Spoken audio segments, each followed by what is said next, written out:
Hello everyone, myself Dr. Jayesh Huge from Smile Please Dental Clinic. जैसे हमने last time promise किया था कि हम लोग आज बात करने वाले हैं पायरिया के बारे में, लेकिन उसके पहले कमेंट्स में हमें एक सवाल आया था कि दांत क्लीनिंग के बारे में जो हमने लास्ट टाइम वीडियो डाली थी कि क्लीनिंग करने के बाद दांत लूज होते हैं क्या। डेफिनेटली उसका आंसर आपको ये वीडियो में भी आगे मिल जाएगा, पर इसका आंसर अगर एक सिंपल सादे से वर्ड में दूं तो नहीं। और कब हो सकते हैं जो आज आपको पता चलेगा।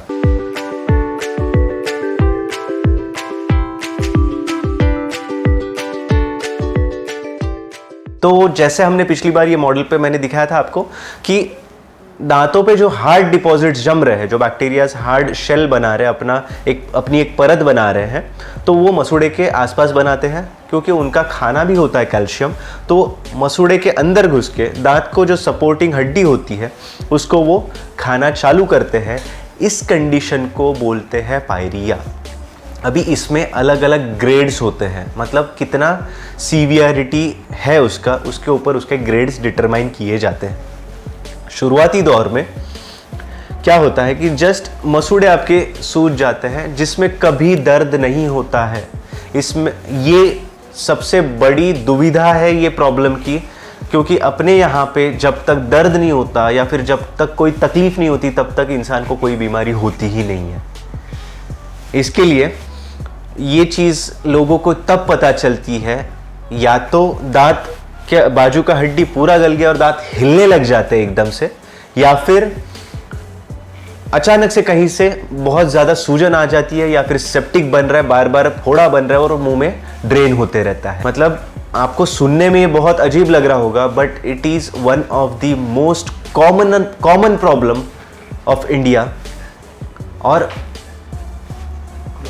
ऑल ओवर द पॉपुलेशन, क्योंकि ये चीज़ बहुत नज़रअंदाज होती है। क्योंकि जैसे मैंने बोला कि दर्द होता ही नहीं है, कुछ तकलीफ है ही नहीं हमें। So back to our topic कि जहाँ पे जैसे बैक्टीरियाज यहाँ से अंदर घुसने लग जाते हैं, तो जैसे मैंने पिछली बार दिखाया था, ये ब्लू वाला जो है लिगामेंट है तो वो भी गल जाता है, ये हड्डी गलना चालू होता है।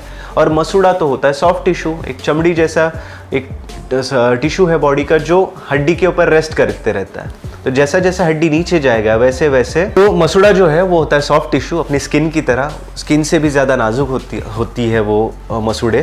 तो वो बैठी होती है हड्डी के ऊपर। तो जैसे जैसे हड्डी गलते जाता है वैसे वैसे मसूड़ा भी नीचे चला जाता है।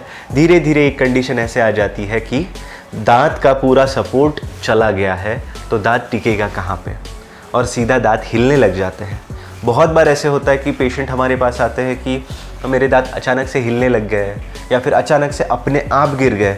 तो ये चीज़ जो है, ये चीज़ नॉर्मली होती नहीं है कि दांत अपने आप गिर गए, क्योंकि दांत का जो स्ट्रक्चर है नेचुरली वो इतना सिक्योर्ड है, या फिर उसमें उतना फोर्स या फिर उतनी ताकत झेलने की क्षमता है जो हम लोग खाना पीना खाते हैं, सालों साल खाते हैं। तो और जो ये चीज़ मैं बता रहा हूँ वो नॉर्मली एक दिन में होती नहीं है, ये बहुत लंबे समय का काम होता है। उसका एग्जैक्ट टाइम फ्रेम भी हम लोग नहीं बता सकते हैं। किसी के केस में साल डेढ़ साल बाद ये चीज़ें दिख सकती है, किसी के केस में और ज़्यादा लंबा टाइम ले सकती है। तो ये चीज़ ऐसी है कि person to person, patient to patient vary करती है।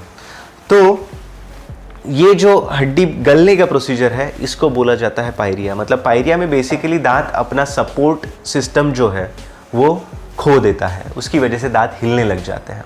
और ये सब काम हो रहा है बैक्टीरियाज की वजह से, मतलब मुंह में उतनी गंदगी है उसकी वजह से ये हो रहा है।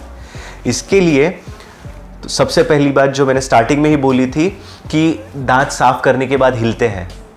तो नॉर्मली जब हम लोग ये बिना देखे क्लीनिंग करवा देते हैं कि कितनी हड्डी गल गई है या फिर कितने डिपॉजिट्स है, तब ये चीज़ हो सकती है, क्योंकि उसको सपोर्ट सिर्फ वो गंदगी का होता है। तो वो सपोर्ट अगर हम लोग निकाल देते हैं तो वो थोड़ा बहुत हिलना चालू कर सकते हैं।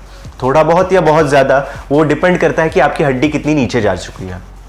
तो इसका ट्रीटमेंट है क्या? Definitely it can be treated. जैसे मैंने बताया कि उसमें अलग अलग ग्रेड्स हैं, तो उसमें 4 ग्रेडिंग आती है पायरिया में। उसमें थर्ड स्टेज तक हम लोग ऑलमोस्ट रिपेयर कर सकते हैं, लेकिन 4 स्टेज में रिपेयरिंग के चांसेस भी कम होते हैं।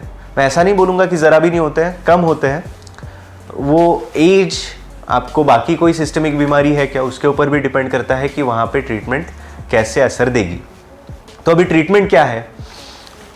ट्रीटमेंट में क्या किया जाता है कि आपके जो मसूड़े हैं वो सारे बाजू से उठाए जाते हैं, अंदर से पूरी गंदगी जितनी जमी है दांत पे वो साफ़ की जाती है, और जहाँ जहाँ पे हड्डी कमज़ोर हो चुकी है या फिर गल गई है वहाँ पे बोन ग्राफ्ट डाला जाता है। उसको आप नकली हड्डी का पाउडर भी बोल सकते हो, लेकिन वो चीज़ ऐसे होती है, केमिकल पाउडर भी बोल सकते हो, जो हड्डी बनाने वाले पेशी, बोन फॉर्मिंग सेल्स को वहाँ पे बुला लेती है और नया हड्डी बनाने का काम चालू करती है।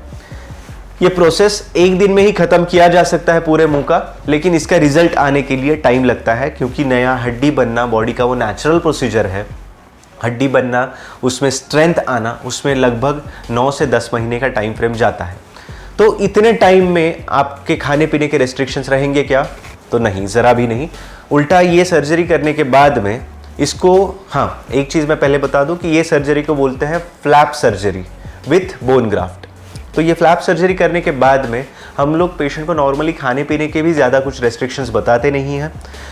पूरे मुंह का अगर करना है तो ये 3 से 4 घंटे की प्रोसीजर होती है, जिसमें आपको डेफिनेटली ब्रेक दिए जाते हैं। वो कैलकुलेट करके मैं आपको बता रहा हूँ, ऐसा नहीं कि 3 से 4 घंटे मुंह फाड़ के बिठा देंगे हम लोग आपको। तो वो चीज़ टाइम उसके ऊपर भी डिपेंड करता है कि पेशेंट कितना कंफर्टेबल है। हम लोग उतनी केयर तो ज़रूर करते हैं कि पेशेंट का कंफर्ट हमारे लिए प्राइमरी होता है।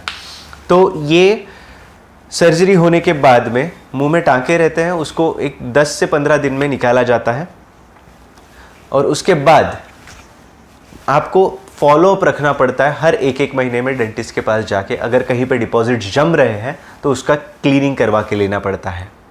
तो ये चीज़ है, तो इससे डरने की कोई बात नहीं है। Let me be very Frank, ये डरने की चीज़ नहीं है, लेकिन प्रॉब्लम ये चीज़ का वही है कि अपने को जल्दी दर्द नहीं होता है तब तक अपने को कुछ हुआ है, ये अपने को लगता ही नहीं है। इसके लिए हमें अगर कोई तकलीफ़ नहीं है तो हम पूरी तरीके से स्वस्थ है, ये जो मिथ्या है इससे थोड़ा बाहर निकले और ये समझ ले कि दांतों की बीमारियां जो है, जैसे मैंने पहले अपना कैविटी वाला जो वीडियो है उसमें भी बताया था कि कैविटी जब ऊपरी स्टेज में होती है तब कभी दर्द नहीं होता, एक ब्लैक धब्बा होता है, क्योंकि दांत को ऐसा बनाया गया है या फिर दांत का स्ट्रक्चर नेचुरली ही ऐसा है कि उसमें जब तकलीफ होती है तब चीज़ें थोड़ी ज़्यादा बढ़ी हुई होती है। So this was all about pyorrhea. Hopefully मैंने जो बताया आपको समझ में आया होगा। अगर कुछ डाउट्स है तो आप हमें कमेंट्स करके पूछ सकते हैं और हम लोग उसके बारे में ज़रूर आंसर करेंगे। So thank you so much for watching.